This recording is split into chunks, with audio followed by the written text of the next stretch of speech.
Halo guys, perkenalkan nama aku Dina Nurmanjah Sibagariang dengan NIM 81114222311. Di sini aku akan menjelaskan materi mengenai alat bukti dan asas pemeriksaan alat bukti dalam pemeriksaan sengketa tun. Selamat menonton. Alat-alat bukti dalam pemeriksaan sengketa tun ada 5. Yang pertama itu adalah surat atau tulisan.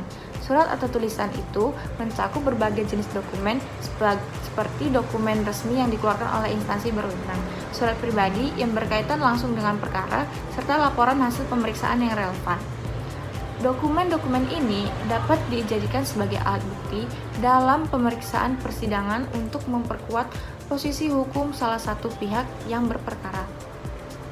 Dasar hukum yang mengatur hal ini adalah Pasal 100 Ayat 1 Junto Pasal 101 Undang-Undang Nomor 5 Tahun 1986 tentang Peradilan Tata Usaha Negara. Alat bukti yang kedua yaitu keterangan ahli. Keterangan ahli adalah pendapat atau pernyataan yang disampaikan oleh seseorang yang memiliki keahlian khusus terkait perkara yang sedang diperiksa, baik secara lisan maupun tulisan atau tertulis. Keterangan ini diberikan di bawah sumpah. Lalu pada pasal 88 ada orang yang tidak boleh memberikan keterangan kesaksian dalam perkara persidangan, yaitu yang pertama, pihak-pihak yang memiliki hubungan darah atau perkawinan sampai dengan derajat kekerabatan atau afinitas yang kedua. Yang kedua, pasangan orang yang sedang berselisih. Yang ketiga, anak di bawah umur 17 tahun. Yang keempat adalah mereka yang ingatannya salah. Nah, dalam keterangan ahli ini, dasar hukum pada keterangan ahli itu adalah diatur dalam pasal 102 dan 103 Undang-Undang Nomor 5 Tahun 1986. Alat bukti yang ketiga yaitu keterangan saksi. Keterangan saksi adalah pernyataan yang diberikan oleh seseorang berdasarkan apa yang telah ia lihat, ia dengar, dan ia alami sendiri terkait perkara yang sedang berlangsung. Namun, terdapat banyak kategori orang yang keterangannya tidak dapat didengarkan sebagai saksi, tetapi dapat diajukan sebagai saksi untuk menyampaikan keterangan di persidangan pada pasal 88 Undang-Undang Nomor 5 Tahun 1986. Di antaranya yang pertama yaitu para pihak yang bersengketa harus terdapat salah satu yang memiliki hubungan saudara-saudara ataupun serumah dengan pihak yang bersengketa lainnya dalam pemisahan derajat kedua.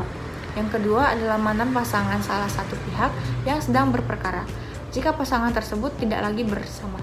Yang ketiga adalah seseorang remaja yang berusia 17 tahun, dan yang terakhir adalah mereka yang ingatannya salah. Keterangan saksi ini diatur pada pasal 104 junto pasal 88 dan pasal 89 Undang-Undang Nomor 5 Tahun 1986. Yang keempat ada pengakuan para pihak. Pengakuan para pihak ini merujuk pada pernyataan salah satu pihak yang secara sukarela mengakui kebenaran atau suatu fakta yang diajukan dalam persidangan. Pengakuan ini bersifat mengikat dan tidak dapat ditarik kembali, kecuali para pihak yang bersangkutan dapat memberikan alasan yang kuat dan sah. Aturan mengenai pengakuan para pihak ini terdapat pada pasal 105 Undang-Undang Nomor 5 Tahun 1986.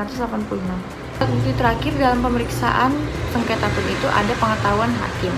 Pengetahuan hakim adalah informasi atau fakta yang diperoleh langsung oleh hakim selama proses persidangan berlangsung, termasuk yang diperoleh melalui pemeriksaan di tempat lokasi terkait perkara. Pengetahuan ini dapat dijadikan sebagai salah satu dasar pertimbangan oleh hakim dalam memutus perkara. Dasar hukum mengenai pengetahuan hakim diatur pada pasal 106 Undang-Undang Nomor 5 Tahun 1986. Selanjutnya kita akan membahas mengenai asas pemeriksaan alat bukti dalam pemeriksaan sengketa tun. Yang pertama itu ada asas bebas dalam menilai bukti.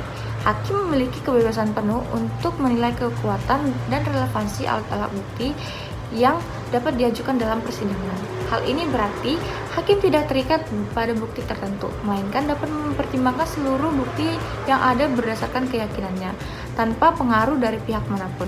Kebebasan ini diatur dalam pasal 107 Undang-Undang Nomor 5 Tahun 1986 tentang Peradilan Tata Usaha Negara. Asas ini memastikan bahwa hakim dapat mengambil keputusan berdasarkan penilaian objektif dan tidak memihak, dengan tetap berpegang pada norma hukum dan prinsip keadilan.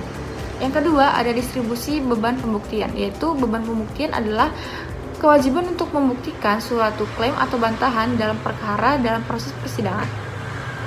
Baik, sekian penjelasan materi mengenai alat bukti dan asas pemeriksaan sengketa TUN yang bisa saya sampaikan. Terima kasih.